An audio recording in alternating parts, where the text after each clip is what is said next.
the last two modules in the course that I will teach relate to surface engineering. Uh, so I thought today I will give you a slightly broader overview of what surface engineering is, because it's a very big field, whether you believe it or not.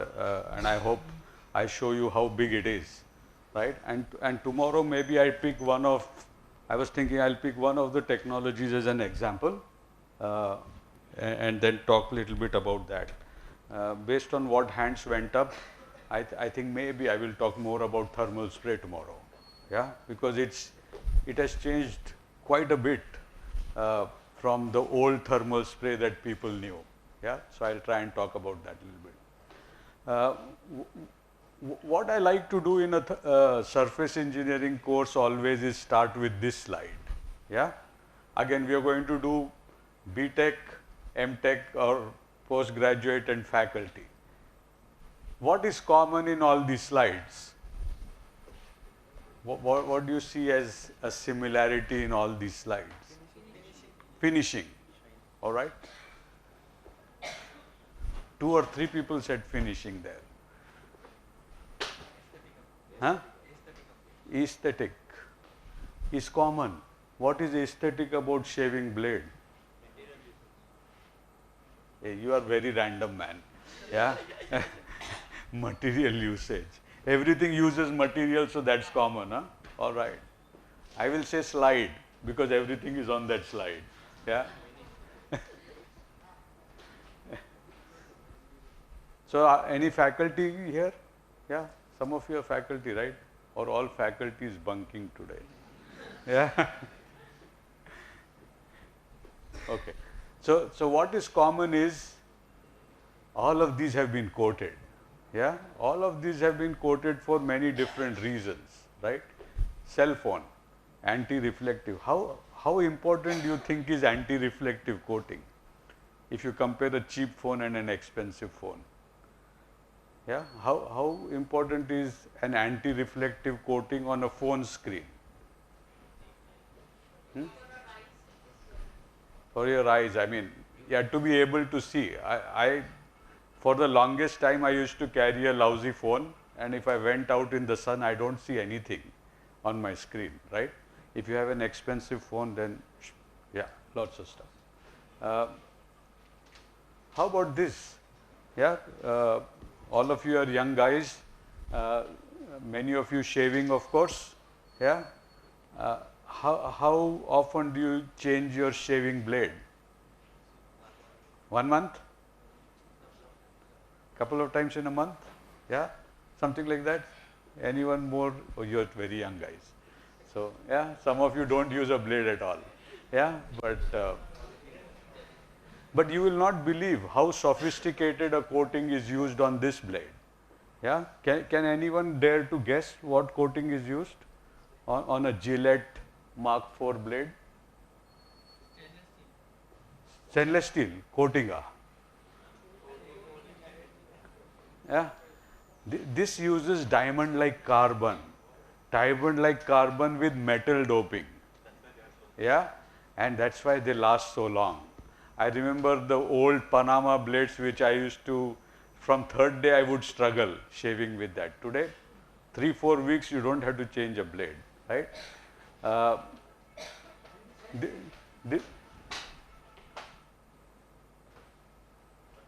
Do you want a break or?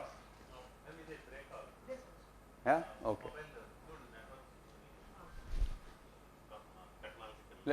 Let's talk about this little bit for the ladies here. Yeah, how important is that? Yeah, what is that coating you think? Titanium nitride, correct? What does it do? It makes it long lasting, one of course. Second is it allows you to use less gold, yeah, and still retain the luster for a long time.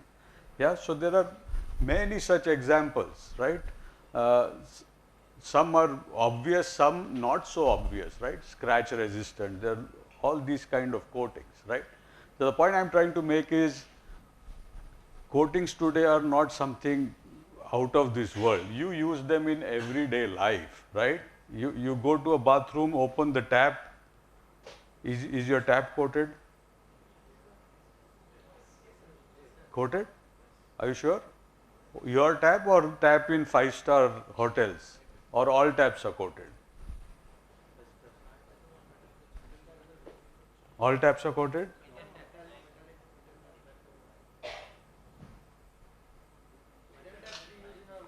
Are coated with what? Yeah, yeah. But you are right. All taps are coated. The only difference is by what, right?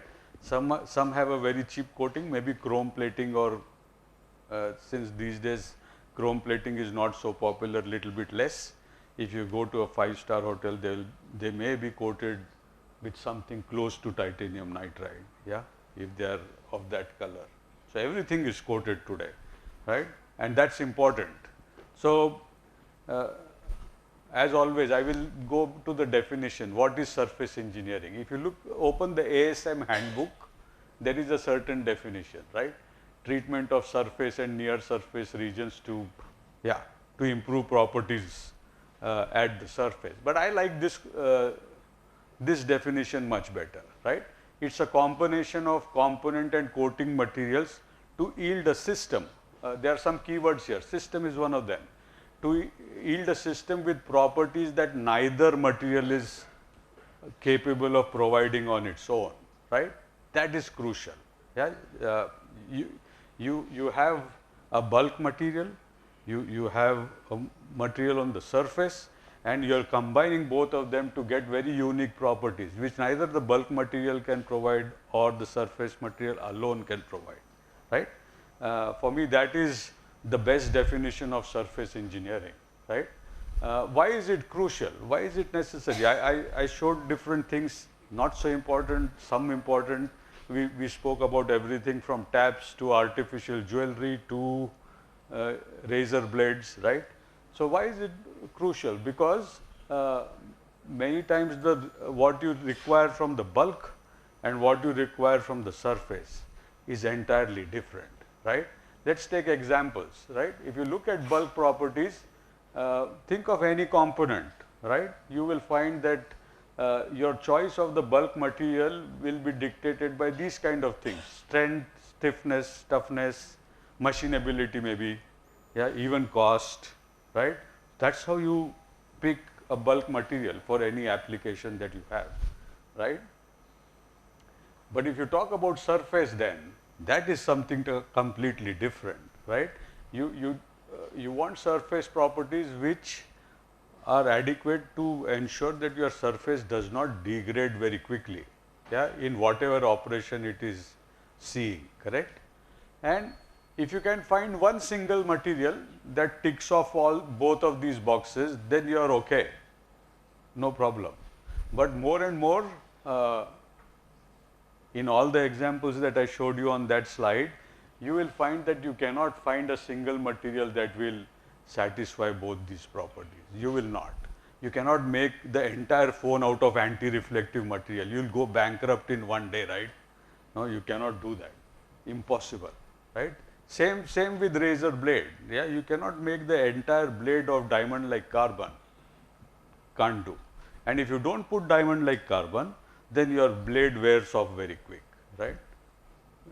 And you can extend that argument to everything that you saw on that slide, correct? So you struggle these days to find a single material that will meet both bulk and surface properties, and that is why engineering the surfaces of components is crucial, right? Crucial, and it's also very cost effective. One of the reasons for that is our ability to do research and evolve new alloys, new materials has stopped giving us the kind of returns we were getting earlier, right? Earlier you used to get property improvement as you alloyed. Now there is no more spices in the kitchen. You have used everything, right? So there's nothing more great to do by alloy development. Let's look at an example. I hope I have an example. Yeah, let's look at, since we talk about super alloys little bit in AM, how to make 718, we spoke about Haynes 282, CM247. Why did I name all these alloys? Right? Because they have evolved over time. Each of them is different from the other. So if you look at olden times, right from 1940 maybe, yeah, these were all forged alloys, and you changed the chemistry to improve their temperature capability, right? And then you also went to both different chemistries as well as different processing routes. You kept doing that. But now if you see how the temperature capability has evolved, it's a pretty flat curve now. There's nothing left to use. You have used little bit of vanadium, moly, hafnium, everything that is there, you have added, right? So no more masala in the kitchen, correct? So you have to do something else if you want to improve the temperature capability, right? And that something else is a coating, right? If you compare to uncoated, if you use a thermal barrier coating, for example, you suddenly get a big rise in temperature capability, right? Depending upon what you do, yeah, and depending on what substrate you're using. Yesterday, someone was asking me about silicon carbide composites, right? We spoke about that a little bit. If you now move from nickel-based alloys to 6-SiC composites, then your need for coating is different. But again, coating is inevitable to be able to get an improvement in temperature capability, right? So I think this is important to understand. So as a summary, what can surface engineering accomplish? Yeah, what can be the reasons to engineer surfaces? Give me one reason, two reasons, three reasons. What's the reason to engineer surfaces? Most common.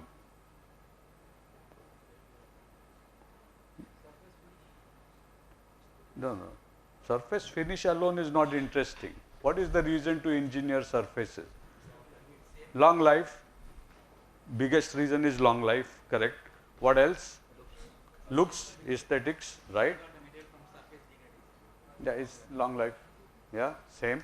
So you are right. Everyone gives me the good answer. Yeah, it's to increase life.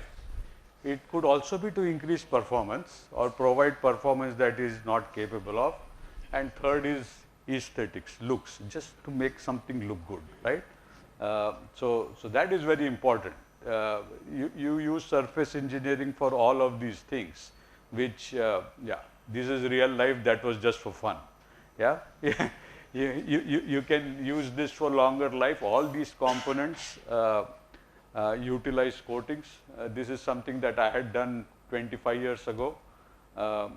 This is a guide vane in NHPC, nuclear hydropower, very aggressive, because where are most of our hydropower plants situated in India?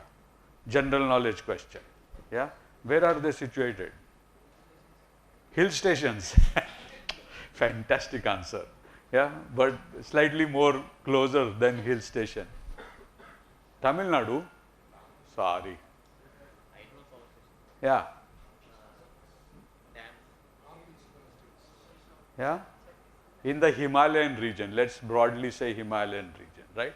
Most of these are in the Himalayan region, like Himachal and all, hill station. Yeah. And the problem there is lot of silt coming from the mountain, right? And that silt has what? It has quartz. It has a lot of alumina. It has lot of silica, and that silt wears off your guide vanes in no time, right? So we were looking at coatings to try and protect the guide vane for a long time. The problem is so severe that when your water flow is the highest, they actually shut down the plant, which is so sad, right? Because the silt will, and I was there during one of the maintenance times, right? All this is missing, it's gone. It's gone because of erosion, right? There is no shaft, there is no guide vane, nothing, right? So you need some sort of coating then to improve life. Many times performance, like thermal barrier, you need it, right? Several other things on a camshaft, you need better properties, or a droplet erosion on a steam turbine blade. Yeah, you need something to be done on the surface so that these things live longer. This is easier to understand, right? Yeah, you just need it for good looks sometimes. Many times these days, you want all three combined. Just this is not enough. You want it to look good as well, right? For instance, the shock absorbers on your motorcycles, right? It's not so hard to protect it against corrosion if you guys are driving it near a marine environment. But to do that and make it look good, that's a challenge, right? So, if you are, for example, hard anodizing, you want to give color also along with hard anodizing, right? So, what does that mean? If you want to put this all together, it means that your engineered surface or your ability to engineer surfaces should be also in a position to impart multifunctionality. Yeah, you should be able to get many things out of your coatings. Let's also touch upon an aspect which is easy to miss sometimes. Yeah? Why do we engineer surfaces? The two main drivers or motivation for engineering surfaces are the following, right? Many times you want the surface property as a primary function. What is underneath you don't care about, right? In the second case, which is more common, you are using a coating to extend life, right, or for protection, right? That is little more obvious. But let's look at this aspect where the bulk material is all just serving maybe as a carrier, but all the functions of that component come from what you do on the surface later on. Can anyone give me examples of that? There are many examples of this. This is easy to give. Yeah, can you give me some examples of that? Yeah, where you're looking at doing surface engineering because it imparts the function that is necessary on the surface. It's not just for protection. Can you give me examples of that? Anyone? No?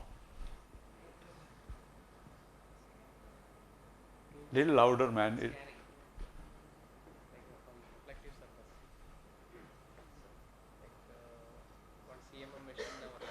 Yeah, that's a good example. Yeah. What else? Can anyone think of big? Hydrophobic is another example. Very good. What does it do?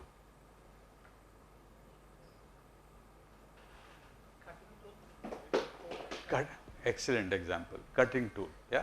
So let me tell you 2 or 3 which came immediately to my mind. Cutting tool is of course one. All sorts of machine tools where what is underneath just gives the right shape, but all of the action is because of the coating, whether it is tungsten carbide carbon, whether it is chromium nitride, titanium nitride. There are very complex coatings there. Couple of other examples, brake pad, right? You again rely on how you engineer the surface to be able to provide the properties that you need on the component surface. And this is something from our time at ARCI, where what is below just provides support and shape. Yeah, of course it should survive if you are putting it in space. It should survive the conditions in space, but the real surface property, the right kind of reflectance, etc., comes from the coating. Yeah, we used to do at that time CVD, silicon carbide, right? So that comes from the coating. The other aspect, as I said, is more obvious and easy to define. Yeah, you can talk about corrosion-resistant coatings, coatings to resist different forms of wear, coatings to protect apart from a high heat load or a high temperature. Thermal barrier coatings also fall somewhat in that category. Clearance control. How many of you know clearance control coatings? What are clearance control coatings? Anyone? No one has heard of clearance control coatings? Yeah. So some of you have flown before, maybe all of you have flown before. If you see the aero engine, when you're boarding, you see these fans going around, right? Yeah. Many blades, maybe 64 blades, and then there is a casing, correct? Yeah. Each of those blades is super expensive. Yeah. I mentioned yesterday that each blade costs almost as much as a Mercedes Benz, very expensive, right? Now just imagine a situation where for some reason these blades go a little bit eccentric and they go into the casing. Yeah, what would happen? All 64 blades would be gone, right, in no time, right? All blade tips would be gone, right? So it is common practice then to put a coating on the casing. Yeah, the purpose of the coating is to ensure the right amount of clearance between the casing and the blade tip, right? The other purpose also is, if there is this kind of incursion of the blade, the coating gives way, right? And nothing happens to the blade tip, right? The coating is what fails rather than the blade tip. So it's usually a softer coating. It's called an abradable coating. Yeah, I would also call it a sacrificial coating, right? So with that explanation then, why is this different from the other four in terms of its performance? What do you see as the big difference between this class of coatings and the other four that I show here? Can you tell? Think about it a little bit.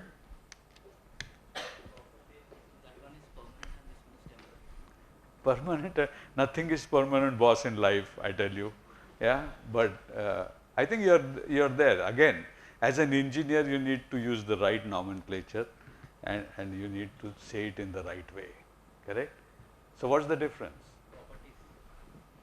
You're the vaguest guy, man. No. No, like corrosion resistance and all this, for the casing we use it inside, so it does not expose, it just creating a way, softer way, with more thickness. Other thing,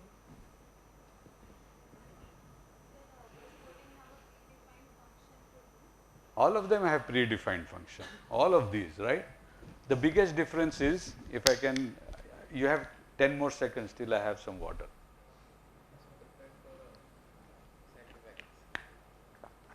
The other four coatings have properties that are better than the bulk, right?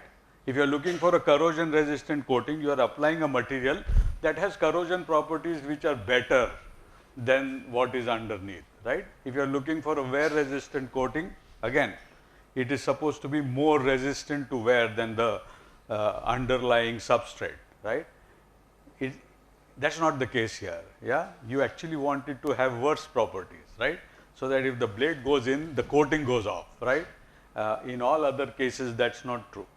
You want those coatings to have a far superior performance, yeah, permanent, yeah.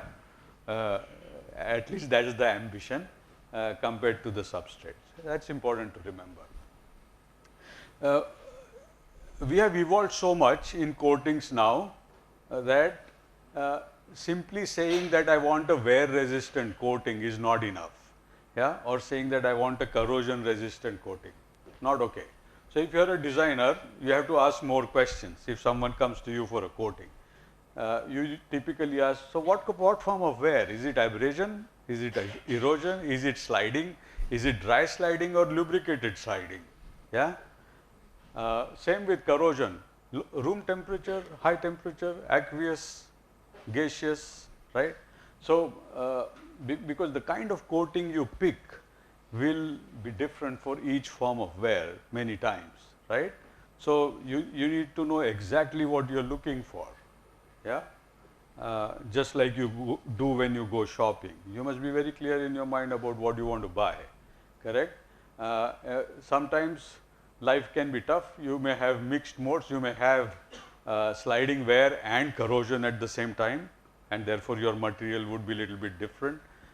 Fortunately for you guys, both the processes are evolving now to be able to do that, and the materials that you can coat are also evolving. The chemistries are also evolving, so that you can get this kind of multifunctionality that is of interest, right? So we spoke about all of these things. Why surface coating? To enhance functionality in whatever form.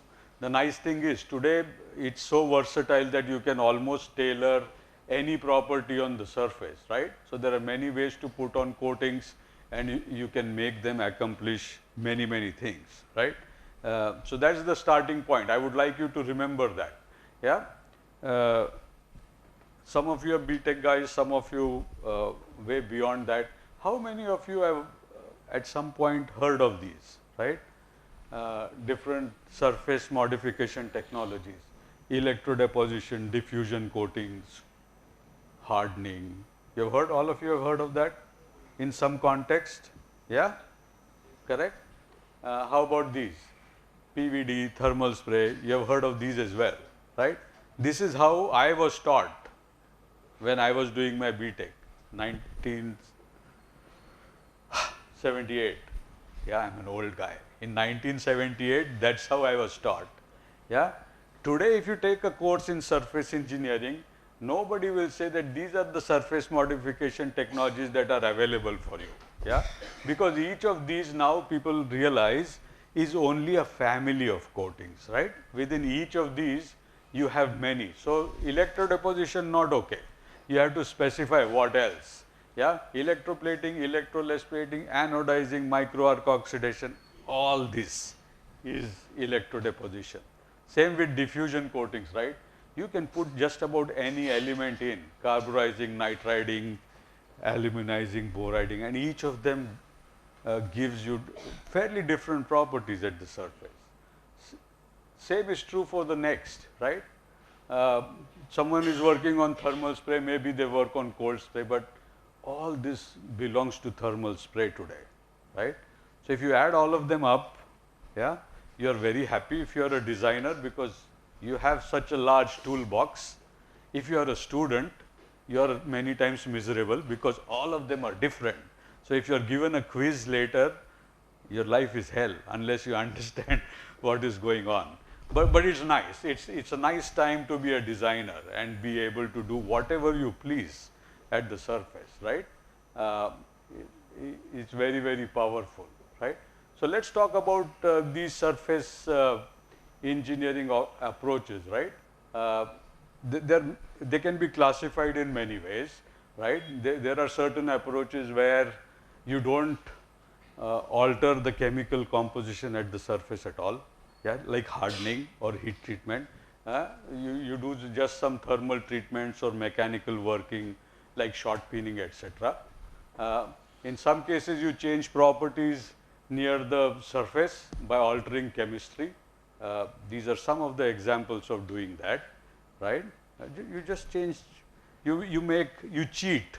You basically cheat, right? You make mild steel behave like stainless steel, right? By doing something at the surface, put little bit chromium and stuff like that, right? And then of course, most popular is this third category where you are actually adding an extra layer on top, which is very different from what the substrate looks like. And there are many ways to do that, as I just showed you, right? Depending upon what book you read or what literature you read, there are other ways to classify, right? One is diffusion coatings. We briefly touched on boronizing, aluminizing, etc., etc. So some are inwardly grown coatings. Yeah, these are diffusion coatings. Some are overlay. This is easy to understand, right? What does overlay means? It's sitting over a substrate, correct?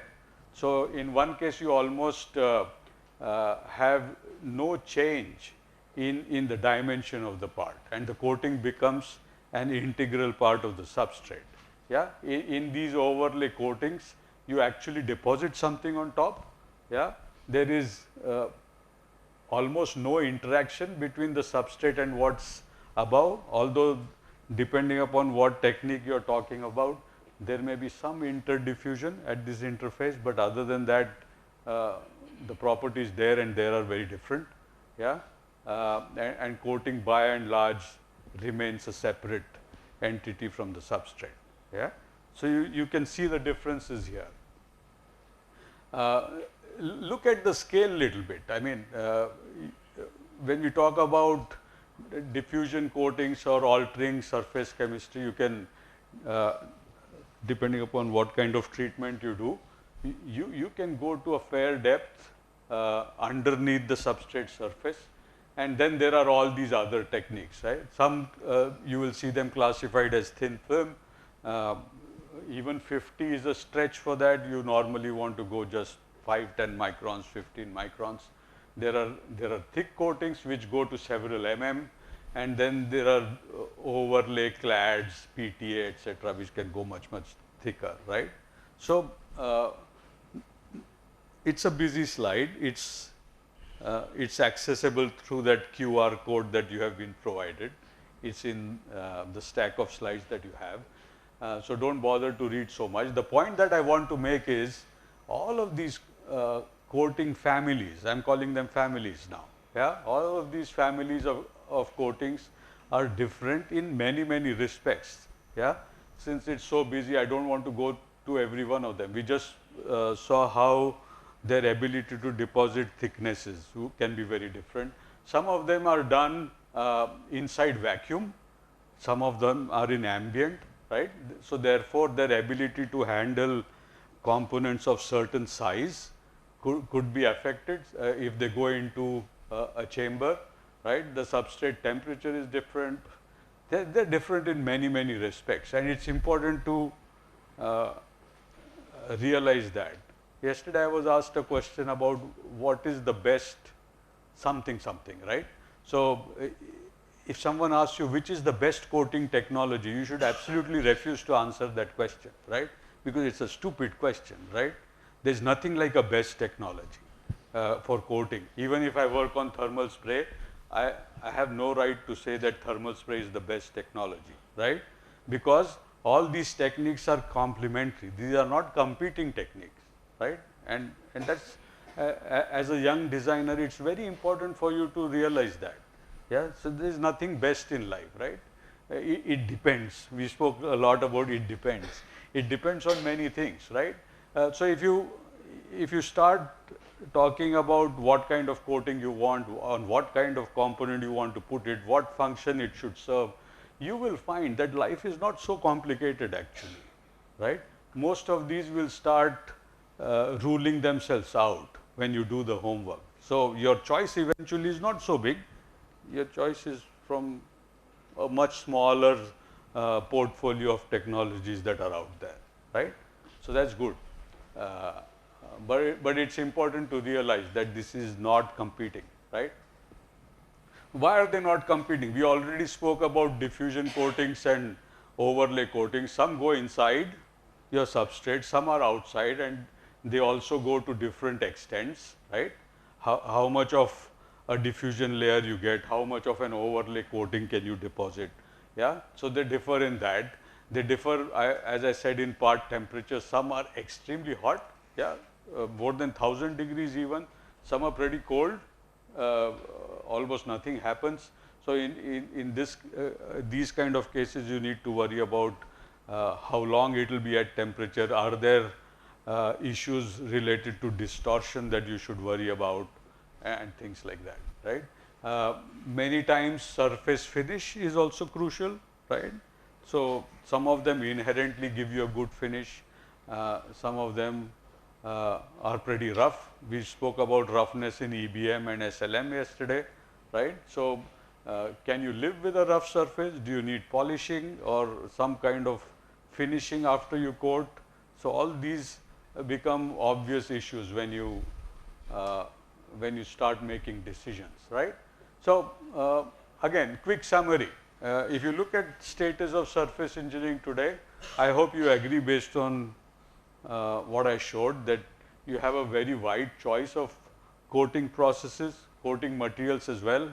If you combine everything that was on earlier slides, you have a very wide range of both quality and cost, yeah, and that is important. You need on the road for different kinds of guys. You need BMWs and Mercedes.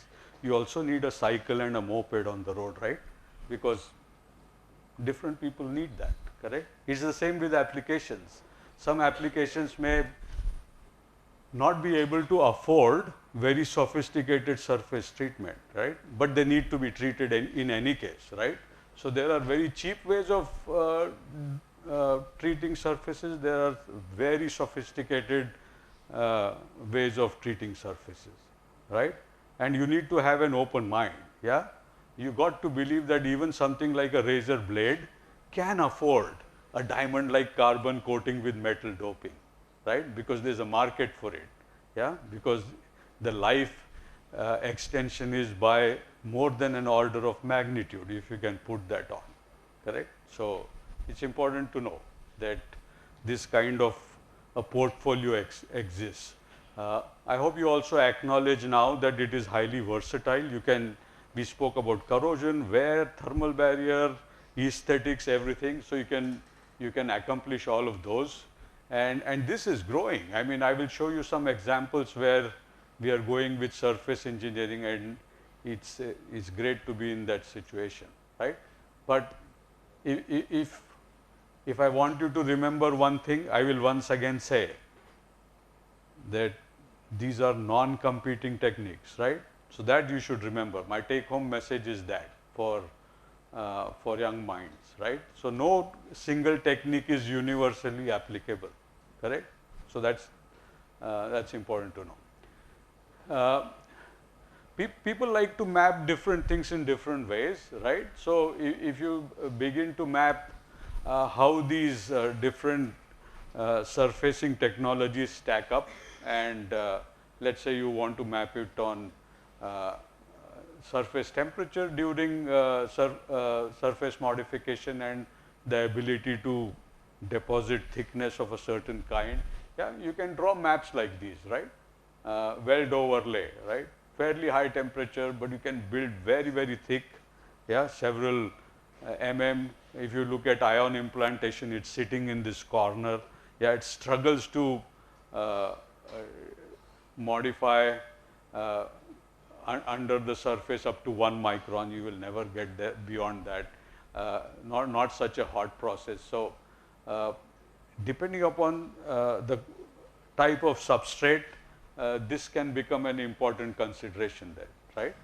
Type of substrate, type of application. So you can then begin to pick what suits your requirement, right? Let's also look at little bit how the coatings have evolved. Very early time, right? Most coatings were single component, right? Someone mentioned galvanizing, yeah? Even metallization, you would spray aluminum or zinc or very, very simple materials like that. Over a period of time, and this was pretty quick, you transition to multi-layer coatings. Even a normal thermal barrier coating, maybe the techniques were old, but people realized long back around 1960 that you needed a 2-layer coating, right? A single layer will not do. You cannot put, for example, an insulating zirconia or something, right? Because it still left the substrate open to oxidation, because zirconia is permeable to oxidation, right? So you can get the insulation, but oxygen still goes through zirconia and then oxidizes, right? So that was just an example where you realized long back that 1 layer will not do, right? So multi-layer, multi-component coatings, I will not even say recent. We did that quite some time ago. Now we are already at gradient and nanostructured coatings. Our ambition also has changed, right? Initially, people were worried only about cost. Now more and more you worry about sustainability and say no more hexavalent chrome. We won't use that, right? So our ambition also is lightweighting, especially in the automotive industry. Lot of desire at least to transition to aluminum and magnesium alloys, but they are lousy. When it comes to corrosion and wear, they are not good, yeah? So you need to look at coatings in the context of your desire to lightweight. Then tailored functionality. Maybe somewhere along the way I'll talk about that, but fortunately you are now in a position to tailor properties the way you please because of what is available at your disposal. Future. What does future hold? What's your ambition? What kind of coating would you want? If you are a dreamer, if you're dreaming, what kind of coating would you want? I'll ask you first because you're always gassing, right? Tell me, what kind of coating would you want? Anyone? Just dream big. What kind of coating? I may say self-healing, right? Something is cracking and I want the coating to heal itself, yeah? Something like that. What is your dream for the next kind of coating? I have two dreams, which I know I will not realize. One is self-healing. Second is what I like to call chameleon coatings. At least tell me what a chameleon coating may mean. If I change colors, very good, but wrong answer. Yeah. What's a chameleon coating? If I say my dream is to have a chameleon-like coating, change in properties, correct. If it's operating at room temperature, for example, I would want it to behave in a certain way. If it operates at high temperature, I would want it to behave in some other way, correct? Can we do that? I don't know, but that's my dream. But I'll surely retire before that. So, the possibilities are limitless. You should dream big. I think that's my message, right?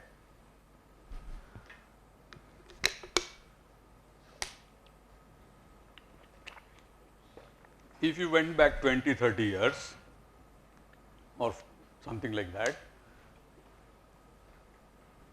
you would have already begun to see applications and multiple applications in all of these areas, right? So, this has been for a long time the playground for all kinds of coatings.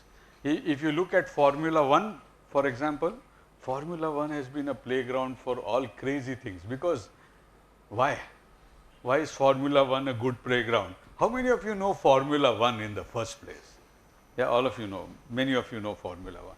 Why is it a good playground? Because nobody worries about cost, right? You're only worried about performance, right? So, whatever the cost. So, many of the coatings in automotive, for example, what are used all the time today in passenger cars were actually started in Formula 1 cars, right?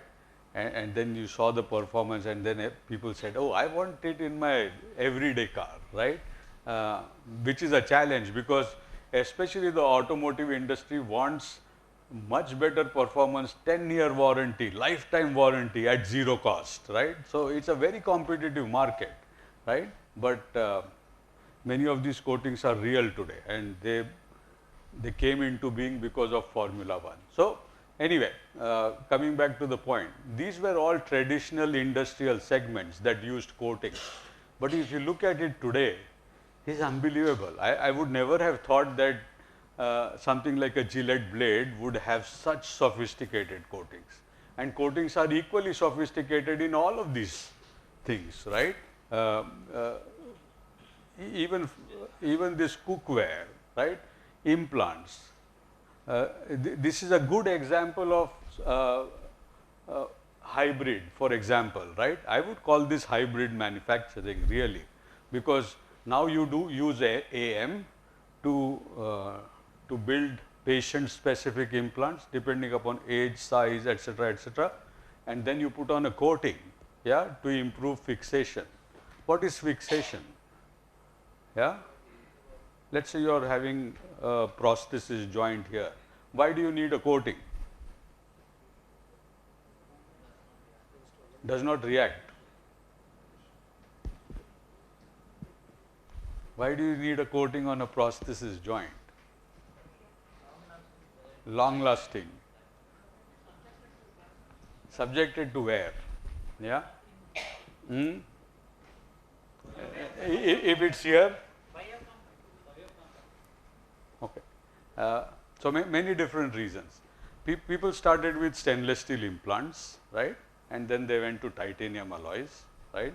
And the reason to migrate to titanium alloys was biocompatibility mostly, right?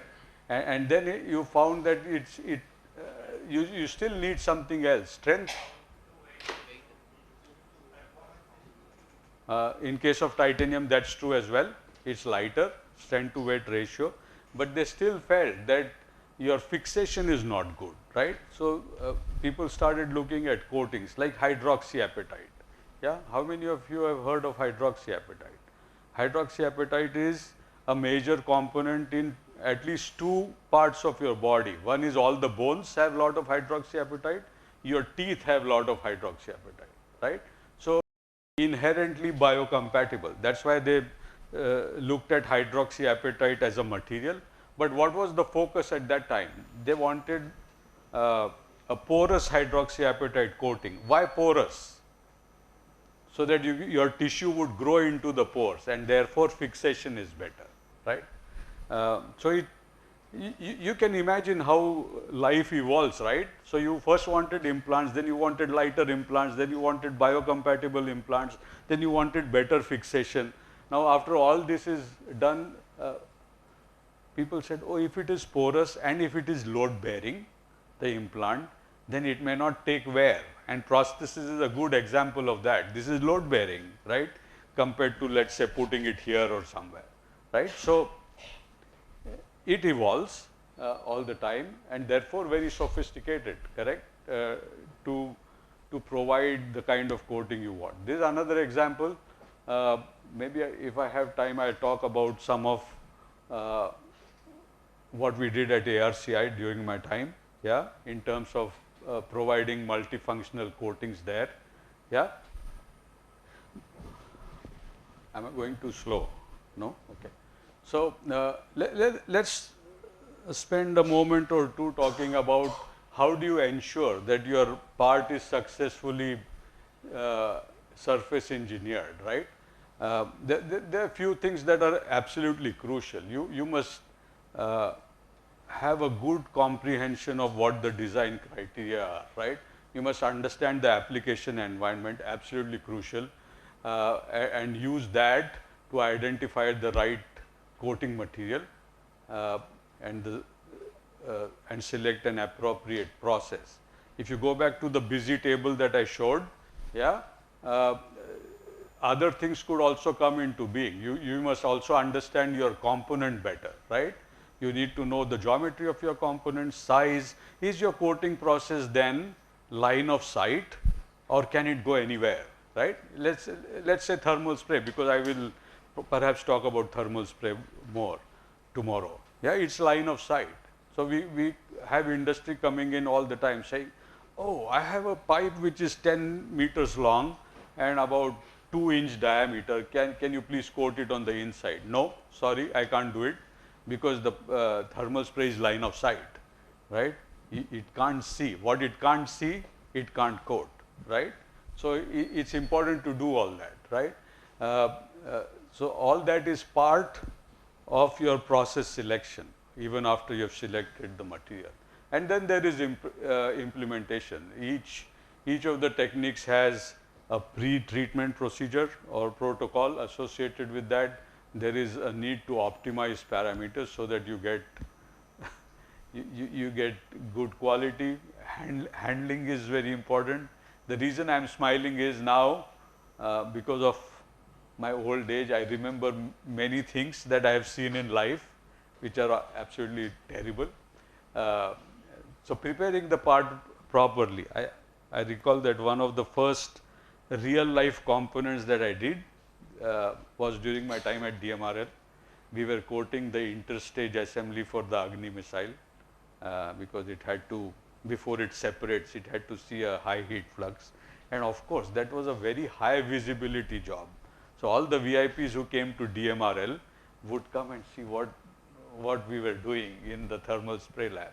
And we had freshly grid blasted the interstage, right? Because that's for thermal spray, that's a required step. You need to grid blast for two reasons. I will talk about that tomorrow. One is to create a rough surface, because all these coatings are mechanically anchored. The second is to ensure that it's an oxide free and clean surface before you coat. So we had grid blasted, and this VIP tour, people came to see what was happening. We had grid blasted this huge part, right?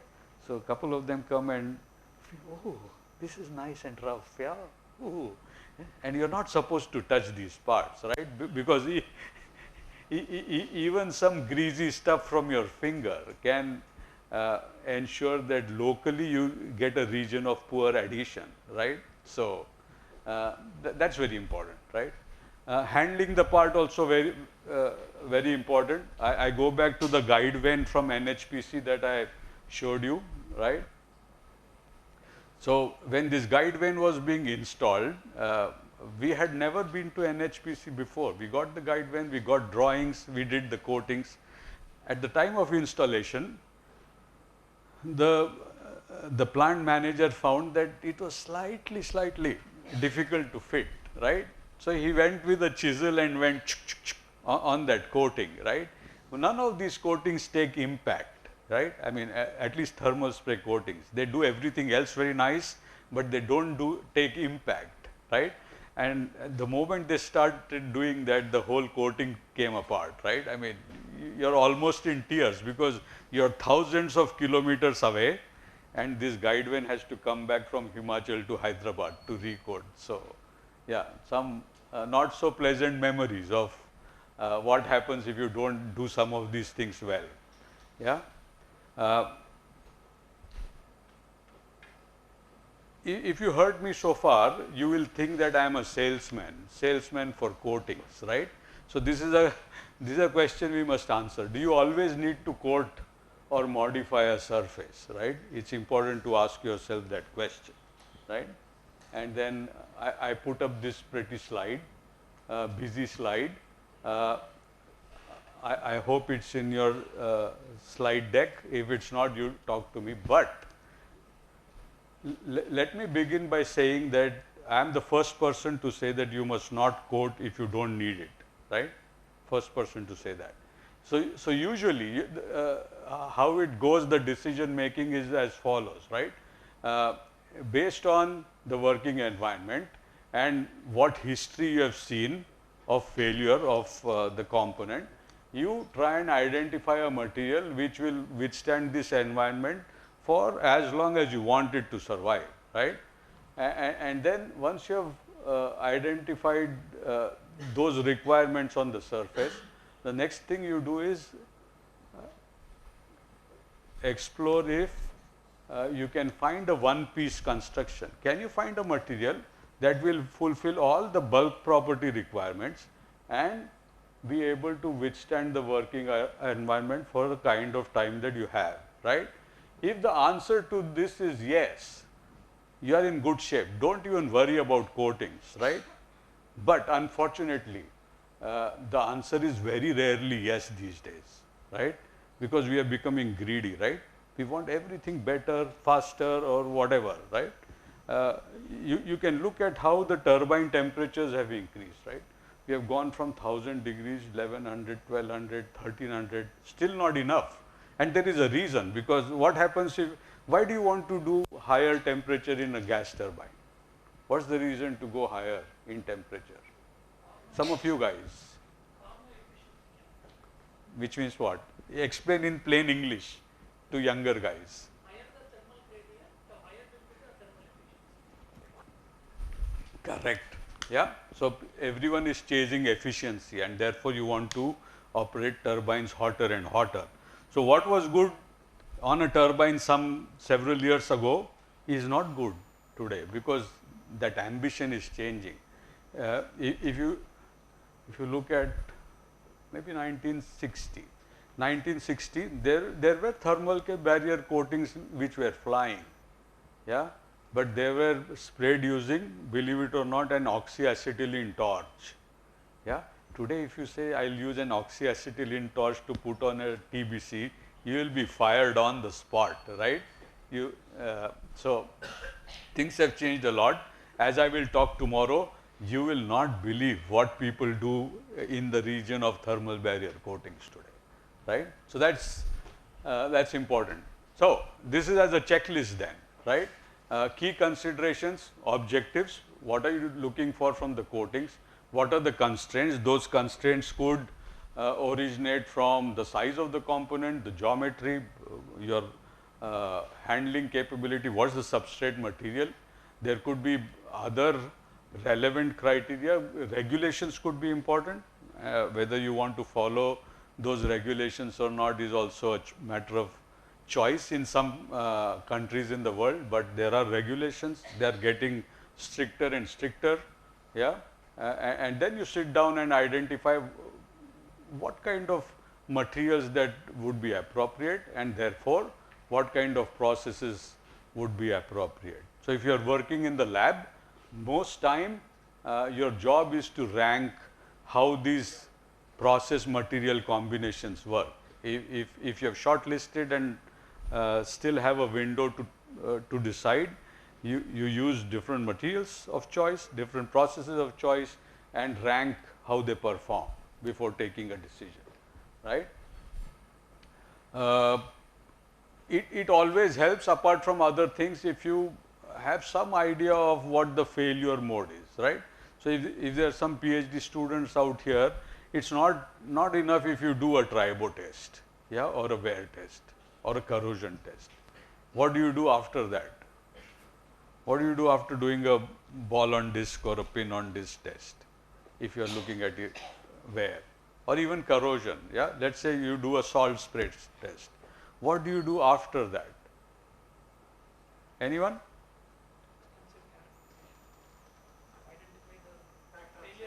Correct. You do a post-test characterization, right? So, that is almost as crucial as determining lifetime. Yeah, lifetime of course important, but you must also understand why it eventually fails, because that's the only gateway to make it perform better or live longer. Unless you know why it is failing, you can't do that, right? So, all of you young surface engineers, keep that in mind, right? You should be able to do that. Look at what all you can change today. We would normally talk about wear, corrosion and thermal barrier, etc. But you can change any property on the surface. We already indirectly began speaking about biocompatibility in the context of implants. We also spoke about clearance control. Yeah, we can do all of these things. Yeah, we can modify electrical properties, everything, and that's not it. For all of these, you have multiple choices involving different costs, right? So, we talk about yttria stabilized zirconia. I was discussing with someone yesterday, and very sophisticated techniques to put on yttria stabilized zirconia as a thermal barrier or as an insulation. Consider a furnace guy. Do you think a guy who makes a furnace and needs insulation, he will afford EBPVD of yttria stabilized zirconia in a furnace? No, right? So, for each of these, you have multiple options of materials and processes, right? So, as a smart designer, it's your problem to make sure that you make the right choices there, right? Let me give you an example of a TBC and how you go about making the choices, right? So, look at a thermal barrier coating, because I've worked a lot on that. I like to give that example. Not only that, it's a very complicated choice to make here, right? So, what is the primary purpose of a thermal barrier coating? To insulate, right? So that someone talked about Carnot cycle very correctly, yeah? So that you are able to go to temperatures which are higher than the substrate would otherwise allow, yeah? You want some insulation so that you can operate the engine at higher temperature. The other purpose, because you are talking about higher temperature, is also to impart oxidation and corrosion resistance, whatever may come, right? In some cases, oxidation may be predominant, in some cases, corrosion may be predominant. Why do you think I say that? Yeah? In what cases would, for a TBC, corrosion be more important than oxidation? Yeah, because in some cases you have a clean fuel environment, in some cases you have a dirty fuel environment, right? If you look at aircrafts, it's clean fuel, right? If you look at land-based gas turbines, it's dirty fuel many times, right? So all that happens, right? So that's the primary purpose. The end effect is to reduce substrate surface temperature for a given operating environment. And on the side, ambition also is to either eliminate or simplify cooling schemes in a blade, for example, right? So you need all that.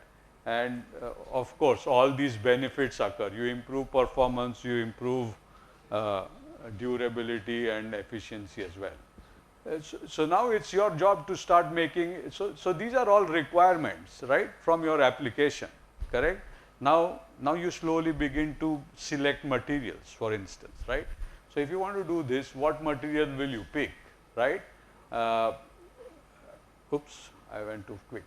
Yeah, what material will you pick? Because of these reasons, almost you pick zirconia as the material, correct? Because it is one of the lowest thermal conductivity, not bad thermal expansion, because you don't want that mismatch, right?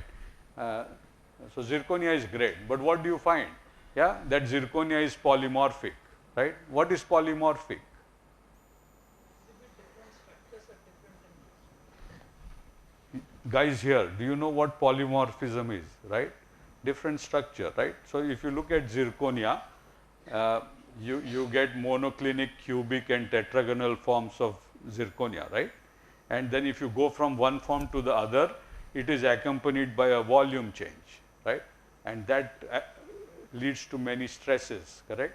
So you don't want that volume change, and therefore you need to stabilize the zirconia, correct? So then it automatically becomes that you can't use zirconia, you need to use a stabilized zirconia. So you use yttria, stabilized zirconia, or something else, right? So that's how the material evolution happens, right? So we have decided on a great material to insulate, no problem, right? But does it tick off this bullet? It does not, unfortunately. It's a great material to insulate, but it is impervious, I mean, it is transparent to oxygen, right? Your oxygen goes right through the zirconia lattice, one. Second, your CT mismatch is still not what you would like it to be, yeah? Your thermal expansion of zirconia is still a little bit different from the nickel-based superalloy. So you want something in between, which has an intermediate thermal expansion coefficient and which can provide oxidation protection, right? So that's how you come to having an interlayer of M. Crawley or something, right? So you need that kind of a system then. That's how you pick materials. And then you begin to look at, okay, now I have decided YSG, how do I put it on, right? And again, with our understanding, I don't want to get into too much detail, but our understanding on processes then lets us go long back from APS to now electron beam PVD, etc. And this transition also has come about because we understand failure much better now, right? Most people realize that these TBCs fail because of thermal stresses. So you want zirconia, you want M. Crawley, but you want better stress accommodation. So people realize that, oh, then that means I need a columnar structure which can accommodate those stresses, right? And that's why instead of air plasma spray, people move to electron beam PVD because of that columnar structure, right? So it's a process, it takes time, and you as designers have to contribute to that process. If you're not contributing to the process, you still need to be aware of what's out there and how it has originated, right? So this is what I was trying to say. Earliest thermal barrier coating used flame spraying, believe it or not. Today people use low pressure plasma spray, EBPVD, and this is also almost 40 years old. Tomorrow maybe I will talk about things that go even beyond this, right? So this is part of going beyond it, right? So this is EBPVD. people already complaining about cost, looking at other ways to form columnar coatings, and we do this in our lab. We do this in our lab as well. But yeah, you're continuously searching for new process, new materials, new microstructures, right? Okay.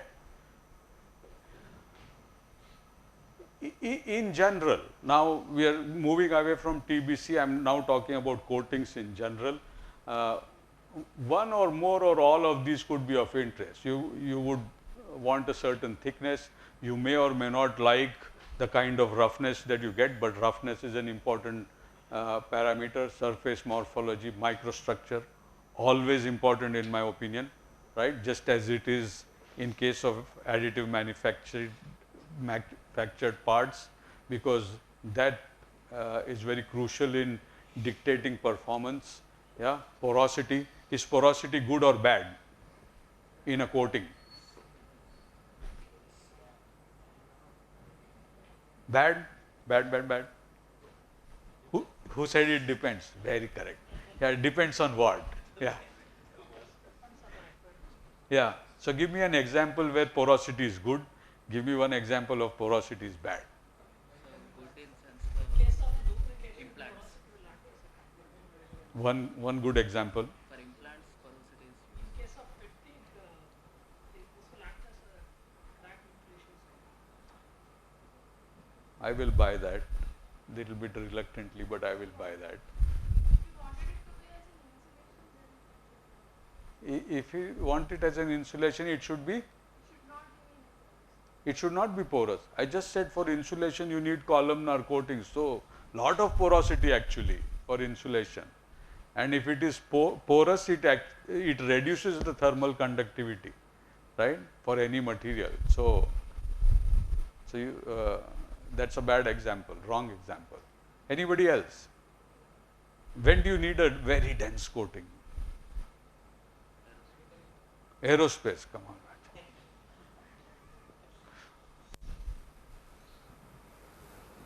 Corrosion, yeah, you want a fully dense coating.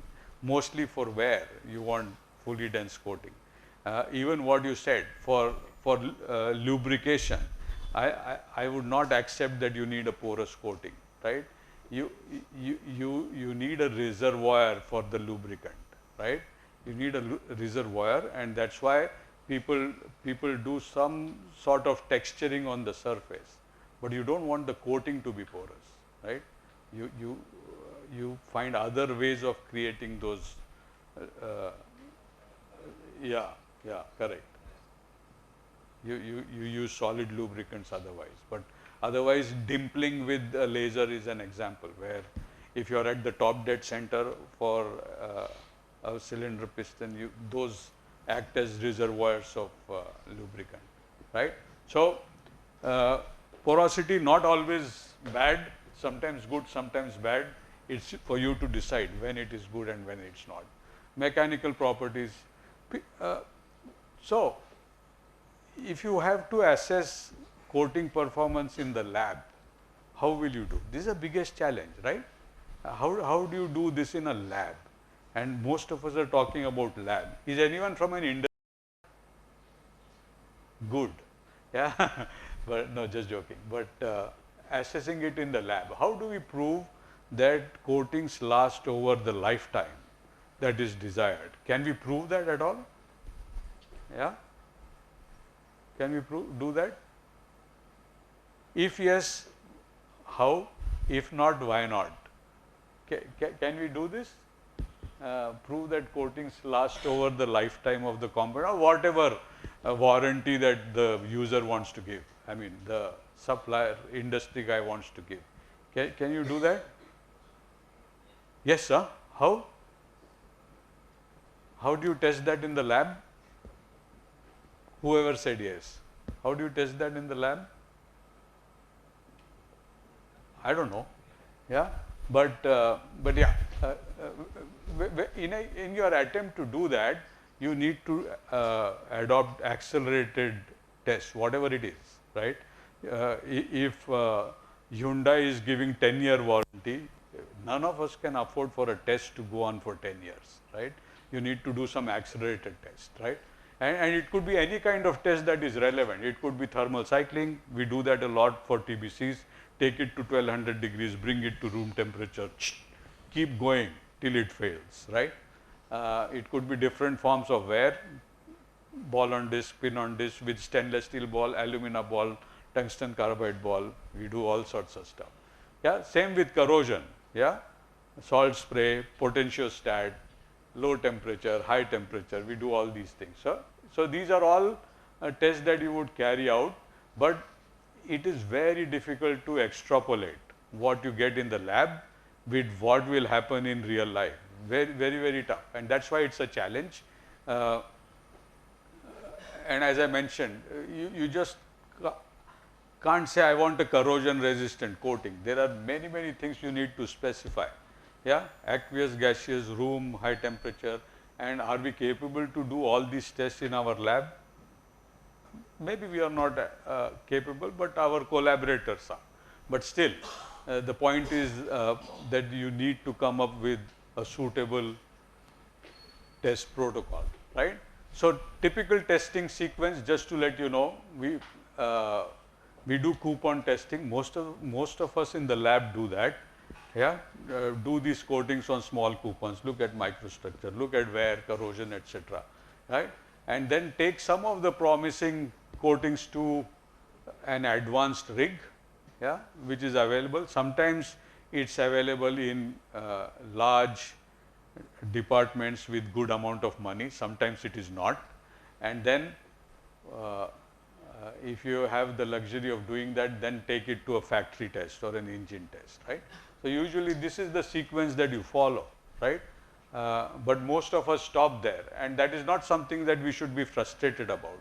That is still a great contribution to the knowledge that you provide, right? So it's okay if you just can do that, right? If you have collaboration or if your department is well endowed, you perhaps do that, right? And if you are getting amazing results, then the company will say, I will do this part for you, right? So, but that is what you need, and yeah, we are not going to get into QC and all that. But eventually that is, if you are looking for an ideal coating, that is what you would look at. You will ensure that it has the performance that you expect it to deliver, it survives for as long as you want, takes care of other issues which may or may not be important. Sometimes machinability, of course, you want a certain kind of surface. Yeah, does it let you accomplish that? Does it meet your cost constraints? Yeah, let's talk about machinability a little bit, because it comes as a surprise and is a big problem, not easy as it looks. Let's take something like tungsten carbide cobalt, right? One of the most well established coatings for wear, and wear is the biggest problem in industry, right? Imagine that you have put on a tungsten carbide coating, yeah? Your ambition always is that I must have a coating which will never come off, lifetime, right? Yeah, lifelong. No, that's not the case, but you want the coating to never come off, yeah? But then imagine that this part on which you have put on a wear resistant coating is a mating part, right? It made something else, right? Then the usual roughness that you get with most of the coating techniques here is not okay, yeah? Then you want to finish it, right? And you can then imagine what a nightmare it is to finish the coating, right? Because you have aimed for and got a surface which is extremely wear resistant, and then you want to take material off from there, right? So very hard, correct? But you need to do that, and these costs, time, effort, and cost for this can be quite substantial, right? So quick recap. I can see that I'm kind of running out of time.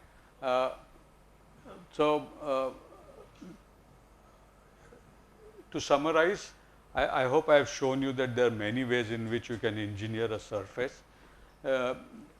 In my view, there are three broad categories in which you can split them. One, where you don't add any external material at all. you just do some treatment on the surface, there is no change in chemistry, yeah, that is one category. Second, you add some material only near the surface like alloying, right, and the third is where you add the material as a separate layer, completely separate layer, right. Some examples of each, laser transformation hardening, yeah, we've done a fair bit of that on, for example, a steam turbine blade. We have done some remelting, right, on cast iron camshafts, for example, right. Alloying, this is another way of doing that, and then, yeah, you can also clad, etc. Yeah. So some of these techniques are surprising in how simple they are and what kind of property enhancement that it can give you. One of them is just using a laser beam to harden the substrate surface, right. I will not go into details, it's there in your slides, but let's look at three very typical carbon steels, right. EN8, EN19, EN31. The main difference in these steels is the carbon content, right, and look at the enhancement in hardness that you get by doing nothing except scanning a laser beam over the surface. You have not done anything else, right. You have not added any material, nothing. You just scan a beam on top, right. So, it is a very powerful tool to, without adding any material, get very high hardness, gain fairly substantial improvement in wear behavior and things like that. Just an example, right. Something else we did at ARCI for the longest time and transferred it to BHEL later. This is a typical steam turbine blade. If you, we have spoken a lot about failure mechanism, right, failure of these blades. It turns out that most of these blades fail at the leading edge because of droplet erosion in a steam turbine, right. We used the same laser hardening. It was a certain special kind of steel that BHEL was using, and we only scan this part, right, to improve life by at least a factor of 2, and then we passed it along to BHEL. So, they do it in house, we did some limited production at ARCI. But this also reminds me of the challenge that one would face from a specification standpoint, right. There are specs, some are pre-independent specs, like in this case. These specs were very old specifications that BHEL had, because before we started this work, they used to do induction hardening on these blades, right. So, most of the specifications were written for induction hardening. So, one of the specifications, now I remember while speaking, was apart from the hardness that was specified, they wanted a case depth of 1.5 mm, yeah, because you almost automatically got that in induction hardening. And for us with a laser, that was a nightmare. You can't get such a high case depth. You would begin to melt the blade, yeah, if you tried. And apart from developing or optimizing the process, our bigger effort was in convincing them that those specifications need to be changed, right. So, many times you will encounter problems of that sort, and you need to deal with them in a technical kind of way. So, one of the questions that I ask them the most is, when do you consider your turbine to be unbalanced? Do you allow the blade tip to wear 1.5 mm before it? They say, no. If it goes off couple of 100 microns, we are in deep trouble. Then I said, why are you asking 1.5 mm of case depth, right? So, but it's sometimes those kind of things are challenging, but laser hardening, very good technique. Same with the cast iron. Cast iron lends itself to remelting and very substantial improvement in properties if you can surface remelt. So, and this is a great application as well, right. You can jump from one cam to the other. You can modify your use the right optics to modify your laser beam so that it's not a point beam, but it's a line beam, yeah. So you can imagine you're rotating. Of course, it's eccentric rotation, but and then you have a line which exactly matches the width of the cam. So you do one cam, jump to the next cam, and you can do the whole thing in less than a minute, right? Which is much more efficient than, for example, doing induction hardening. Here is an example, right? You can see why the rotation is eccentric, yeah, and you can see how if you did it right, you can get a very uniform case, right? Apart from the fact that the rotation is eccentric, right? So you need to program it well. It's rotating, so the effective surface speed is different here compared to there, yeah, as you can imagine, and we corrected that by changing the laser power because of how this is changing, right? So you can do all that stuff. Couple of minutes to talk about ARCI. Because I learned much of my surface engineering there, or at least implemented much of my surface engineering there, and you should not miss an opportunity to go there if you are interested in surface engineering sometime. So what did we set up at ARCI? I mean, very busy slide, right? We have all these techniques in various departments of ARCI. I don't want to get into each one of those, but I'm showing this only to show that surface engineering is not a very sophisticated foreign concept. Yeah, we have all these techniques within our country, right? We have all these techniques within one lab. Can you believe it, right? In one lab, we have all of these things, right? Which accomplish different things, right? I will use this to categorize coatings in a slightly different way. So there are methods where you form coatings starting with a vapor, right? So vapor is the source for you to form the coating. All of these belong to that family.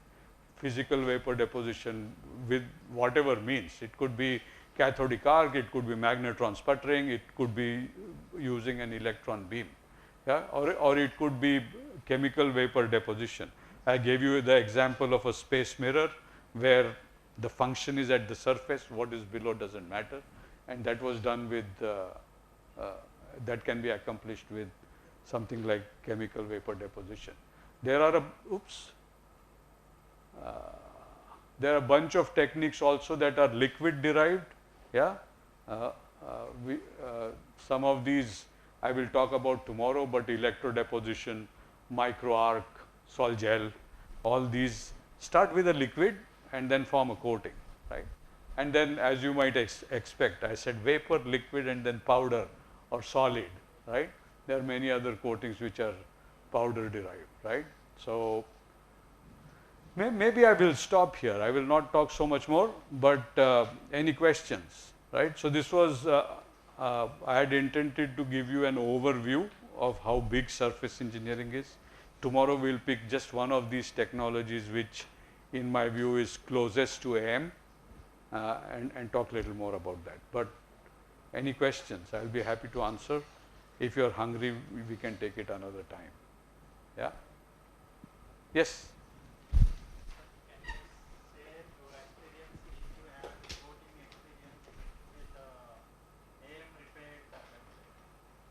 AM repair. We are doing that right now at various levels. Maybe I talk about it a little bit tomorrow, but we are looking at repair in different contexts. Some of the repair requirements are for nickel-based superalloys, some are for Ti-6-4, and yeah, I don't think anything is qualified yet, but we've been trying to compare, for example, cold spray, SLM, and there is a new technology from TWI. What's it called? EHLA or something, some high-speed laser. Yeah. So we've been comparing those three for at least the titanium 6Al4V. Similarly, for Inconel, we've been working on ID coatings using HVAF because there are many parts sitting next door in GKN Aerospace that need repair or they have to be junked. Yeah. So repair is uh, a big focus area for us, but we don't have many success stories so far because it takes long time to qualify, even if we do something. So is the right time to look at repair because everyone is talking about sustainability and circularity and that kind of stuff. So, anybody else? No? But then I will stop here.